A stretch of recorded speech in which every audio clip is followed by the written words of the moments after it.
Could I use your pen? I know, I should have brought one. Actually, I might have one in my bag. Let me check. Welcome back to Lingoni English. In this video, we're going to look at modal verbs and what makes them special. Let's take a look. In English, there are 9 modal verbs: can, could, will, would, may, might, must, should, and shall.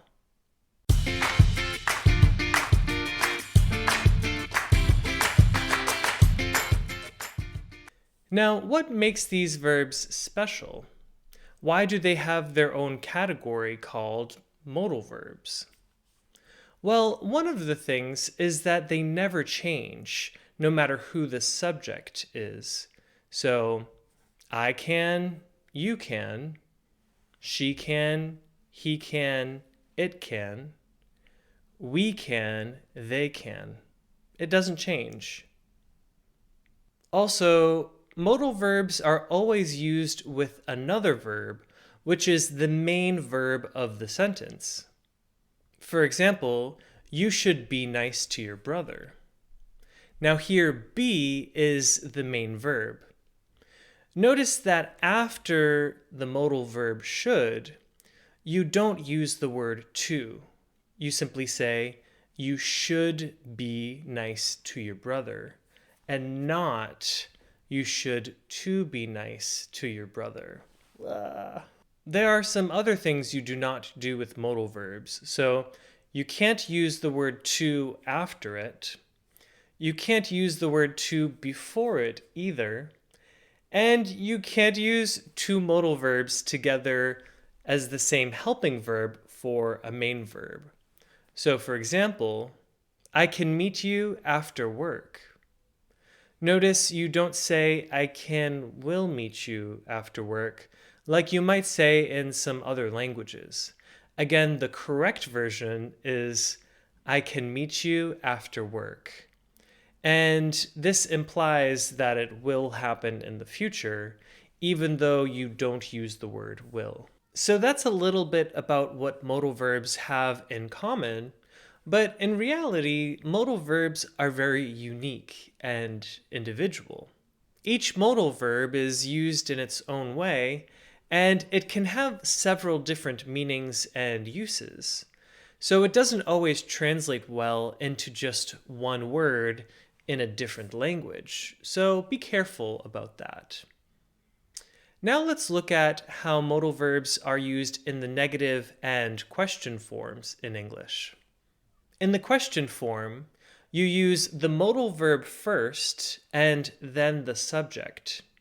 So for example, could I have some sugar, please? Could I have some sugar, please? In this sentence, you have the modal verb could comes first, and then the subject, I. Could I have some sugar, please? What would you like to eat? What would you like to eat? Again, we have the modal verb would, and then the subject, you.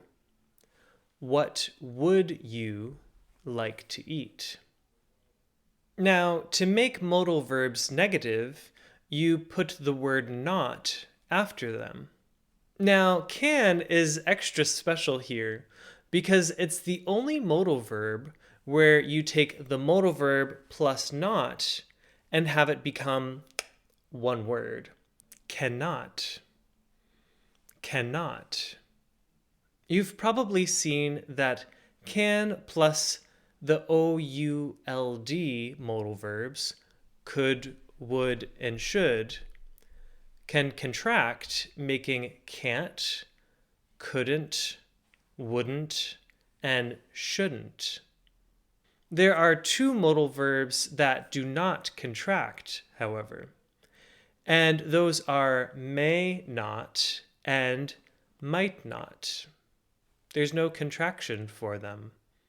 Now, will not has a special contraction, because it looks a bit different than the word will. Will not becomes won't. Won't. And lastly, must not can turn into mustn't, and shall not can turn into shan't. However, these two are not very common in American English. All right, now let's do a little quiz to see what you remember.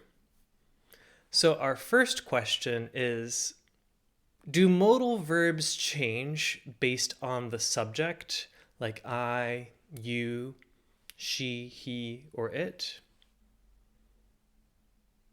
No, they don't. They always stay the same.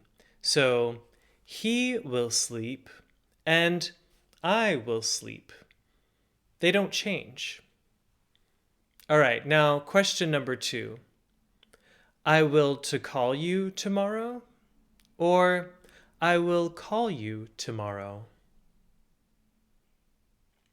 Now remember, you can't use to after a modal verb.